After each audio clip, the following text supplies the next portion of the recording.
Hey gamers, Maniac here with GameAccess.net, doing a new Mind of Maniac.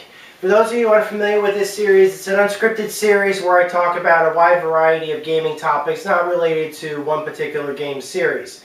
Today we're going to be talking about probably the biggest gaming news to come out of CES this year, the PlayStation Now Network.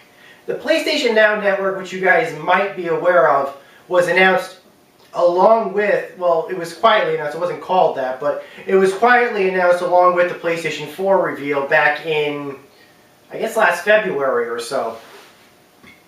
It's a streaming service based on Dave Perry's Gaikai design, which basically does all of the complex calculations and rendering on large server farms or supercomputers or whatever have you on Sony's end.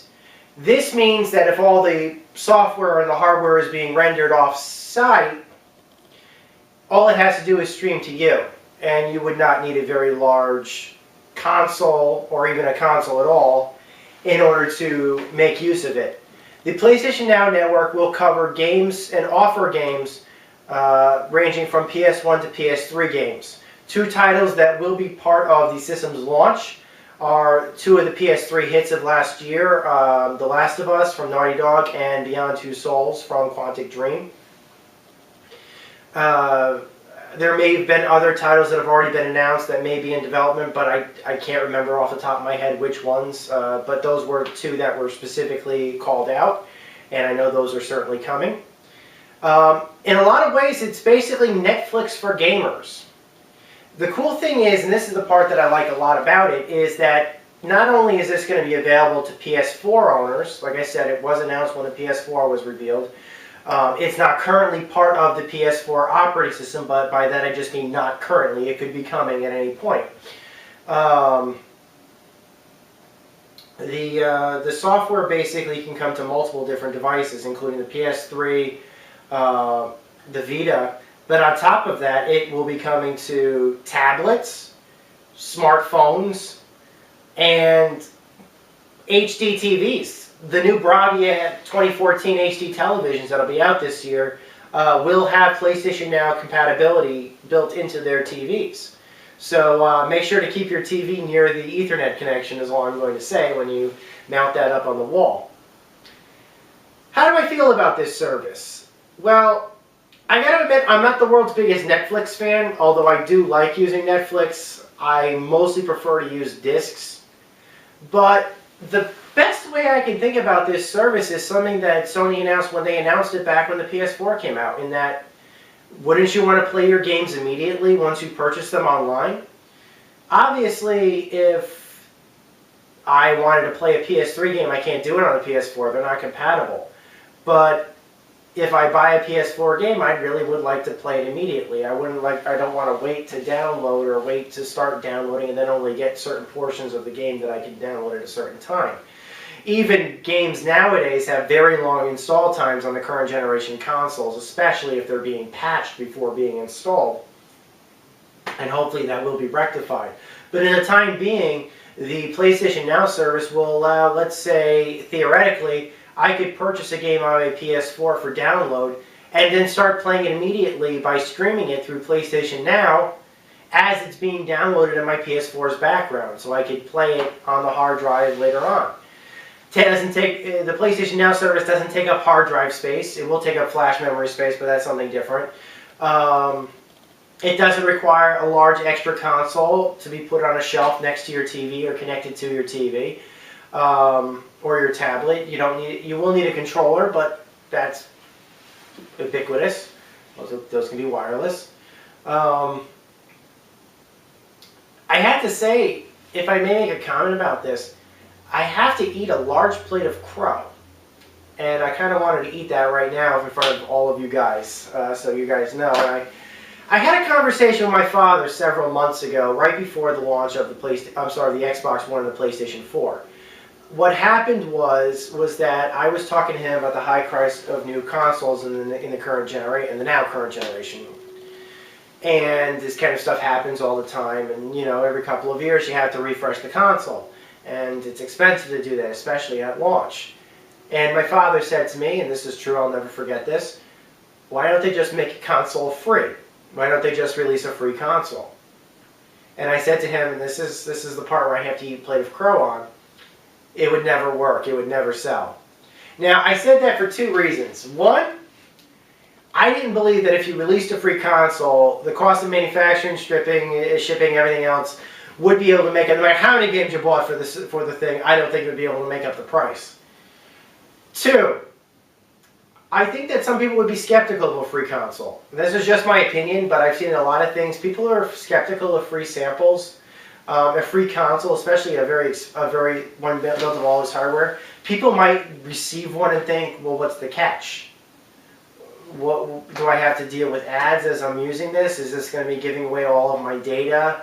Spyware? Who knows? What's the, basically, like, especially when it comes to computer stuff, people like getting things for free, but for the most part, sometimes when they do, they don't trust when things seem too good to be true. They might think, is this a scam? Now, if Microsoft wants to give me something for free, I don't consider Microsoft scamming me. I do think they might be getting something out of it that I'm not aware of, but I don't think they'll be scamming or frauding me. Same thing goes for Apple or Sony or whatever. But, that having been said, if some third party showed up to do that sort of thing, I certainly would be skeptical about it. Just my opinion. So, how do I think this PlayStation Now service is going to be working on? A few things actually I want to bring up that my father actually wanted to bring up, because I actually talked to him about this. Go figure, maybe Maniac might be a chip off the old block, whatever. But anyways, my father was telling me that he really likes Netflix. He likes the Netflix distribution service a lot. And he basically thought of this like a way that Sony could sell a new service along with all their new products. In particular, let's say you buy a brand new Sony TV that'll be out this year that'll have the PlayStation Now service. Not only is Sony going to be making money off of the TV itself, they're also going to be making money of the pay-to-service or something like that. Or all the games that they sell through the service, regardless.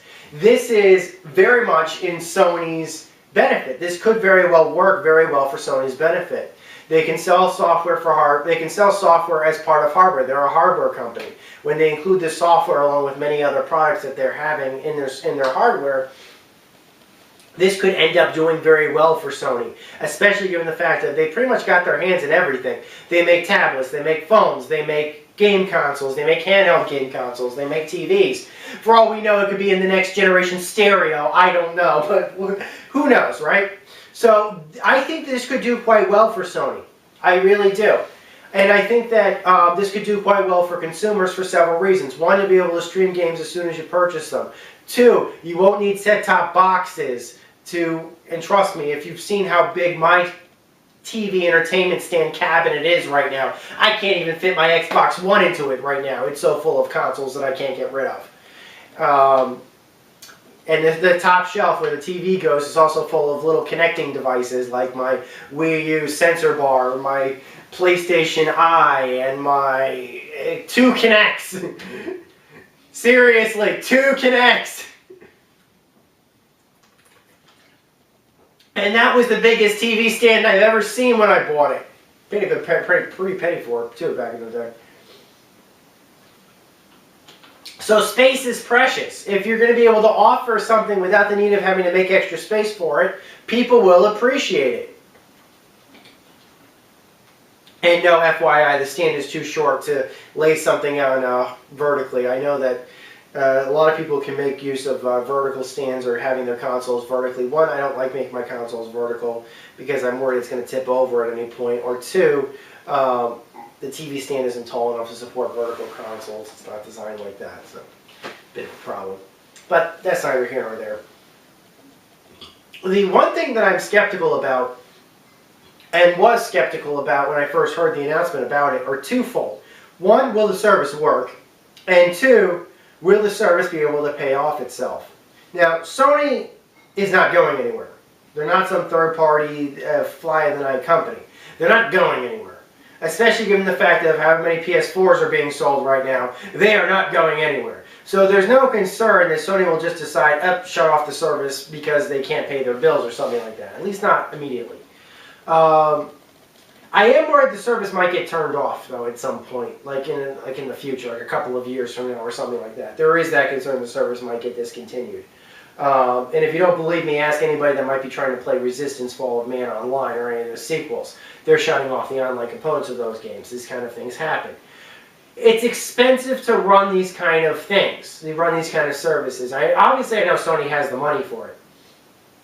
But I don't know if they'll be able to run this kind of service indefinitely.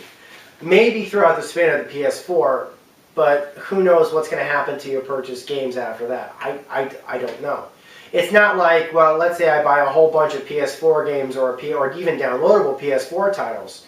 As long as I have my PS4, I can still download, I can still play them. Even if the PS5 comes out, hypothetically, I'm not saying we're breaking news on that. Even if the PS5 comes out, all I have to do is just pull my PS4, dust it off, and play my games on it. Even downloadable titles will still be in the internal hard drive as long as I didn't delete them. It still will work. In this case, this is all streaming on Sony's side. The second they turn the service off on their end, it doesn't work anymore. So any purchased content that you have through it might no longer be functional. And there's no way basically to download it. If it's just a paid service, like Netflix, for example, where you're paying, let's say, $15 a month, $20 a month, $50 or $60 a year, something like that, then it would work, because all they have to do is just stop the service, stop charging for the service. That would work. And I think that kind of would be a good price point. Make it like a Netflix price point. Sure, you might have to charge more than Netflix for it, but I'd be willing to give you the benefit of the doubt. I think the maximum that I'd be willing to pay for that kind of service on a monthly basis would probably be about $20 a month. And then when the service is discontinued, I just know I don't keep the games, but then again, I'm not paying for the service anymore. I still think $20 a month would be a little high. I think that would be my absolute highest. And you'd have to have a lot of games offered on the service to merit that price point. But at the very least, I'd be willing to pay an amount of money for that sort of service. I think that would certainly work better than if I had to pay individually for games. If I'm paying individually for games on the service, I'd be a little bit more skeptical of that. I'd more like something more than just the possibility if I lose internet connection, I don't have my games anymore. Service, sell it as a service, it will work. Sell it as a product, I don't think it would work. Service would, though. Just my opinion. Because what's the antithesis of Netflix, basically? Well, I go out and I buy the movie, or I download it through iTunes or something like that. Those are products, downloadable or physical, but those are products. Netflix, as far as I'm concerned, is a service. PlayStation Now should be considered a service and used as a service, and billed as a service. The second problem I have with it is at least from a business standpoint, is will this service actually work? Not so much from a financial standpoint. From a financial standpoint, let's talk about that first. There was somebody who tried this a long time ago. It wasn't Sony, it was a company called OnLive. They released a service very similar to this. It worked. I've seen it demoed and stuff like that. Never used the service myself, but the service did work. The problem is that once they had the infrastructure in place, they couldn't justify the costs of operating for what they were taking in income. It just wasn't merited. The testing was successful as far as I know. There was nothing wrong with the service. It did work. The problem is that the service was very expensive to run, and I think a lot of people were skeptical of it at the time, and either didn't buy products in the service, or because they thought maybe if the service shut down for whatever reason, they'd lose access to their games. So basically, you end up in a big vicious cycle. Basically, well, I don't want to purchase it because then if it goes off, I'll lose access to my games. But then the services thing is, well, if I don't make money, I can't continue the service. Basically, it's like one big circle problem, and you don't want to feed into that. That's why I think that if you just sell a service, then it basically is like, well, I'll pay for the service as long as it's operating. The service is like, yeah, as long as people are paying me, I'll keep operating. I think that would work. The third thing is, will it work from a technical standpoint? For those of you who don't know how this kind of stuff works, it's basically like this. Sony will have large server farms or supercomputers at off-site facilities. It will be running PlayStation software as well as the PlayStation games. All of that data will be inside their supercomputers. They will release software either through patches or included with their devices that will dial into this service using a high-speed internet connection. And all of the rendering will be done off-site. So, for example, I'll send inputs to the service through my TV or through my tablet or through my whatever. And the computations in the form of milliseconds will come back to my will come back to my TV. Basically, I dial out, it goes through the web dials back to me almost, 30 frames a second, basically. This has to be done a lot of data's got to go through, especially if you're rendering large resolution or high definition games. In this case, internet performance is everything. GPU performance and technical performance is nothing. All of that stuff can actually be chewed through quite easily. It's streaming the service and streaming it back is going to be the technical problem. CES people did get to demo this service as a service firsthand at the event in Las Vegas. They demoed it on both the PlayStation Vita and the new Bravia TVs, which have not been released yet. Excuse me. The service did work. According to the CES reviews that I've read, this technology did work. They were able to play. There were no consoles running in the background or something like that. It did work. The problem was that the CES demos were not done on final code and not under final conditions. Of course, it's a demo. It's not supposed to be. From what I was told in the research that I did before doing this video, the CES demos were done by a server that was done on-site at CES. It wasn't in the same room. I think it was in a different hall or something like that. At least that's according to the reviews that I had seen and the interviews that I had read. So it wasn't like they were dialing into a server or some type of PlayStation Now server that was off-site, connected literally through the internet. They were using a local intranet connection, which would have optimal speeds, certainly faster speeds than what could be offered by the internet. At least you always get local connections faster than you get internet connections. That's the basic rule of why you should use local networks. But LAN parties go! But that having been said, that doesn't nearly disprove the service will not work. Or disprove the service. That's not a disproving of the service. That's just, unfortunately, even though the CES demos did work, you can't take that to the bank, basically. It's not on final code, it's not on final product, it's not under final conditions. Does it work? Yeah. It works. At least at least pretty well. If it works, people will use it, as far as I'm concerned. One thing I do want to add, though, I think that if it works and if they decide to sell it as a service, the service will do quite well. I think that given the fact of not too many people have their hands on PS4s right now, PS4s are very hard to come by. In fact, I was about ready to do a video today on from the popularity of the PS4s. I do think that Sony should ramp up their production because they are certainly not able to meet the demands in my area, in my neck of the woods. Those things are flying off shelves faster than the retailers can restock them. And that just goes to show that if they had more product on the shelves, the more would be flying off. They would be selling better. So that's on Sony at this point. I haven't seen something like this since the Wii. And even before then, I haven't seen something like this since the PS2. Hopefully by the time Infamous comes out, this will be cleared up. But that having been said, I think if you sell it as a service, and I think that if it works, people will buy it. I think that it would make it a lot easier if, let's say, for example, what they announced originally when the PS4 was announced, you could stream a game as it's being downloaded in the background. So I purchase games that I play immediately. I don't know if that'd be possible with PS4 games because the service is only designed for PS1 through 3 games. And I know for a fact that they probably want to save PS4 games because they want you to pay for a PS4 to play it. They'll probably wait a while before releasing PS4 games through the service. But it's good for backwards compatibility. It's good from a market standpoint because it can offer games that aren't available anymore at retail. It's good for consumers for 2 reasons. One, it saves up having to buy space or have extra space or extra cables connected to your TV. It allows you to play your games anywhere on any device you've got. Sony would probably be smart to release an iPhone app or an iPad app or something like that. But if they did, they could charge for the service there as well.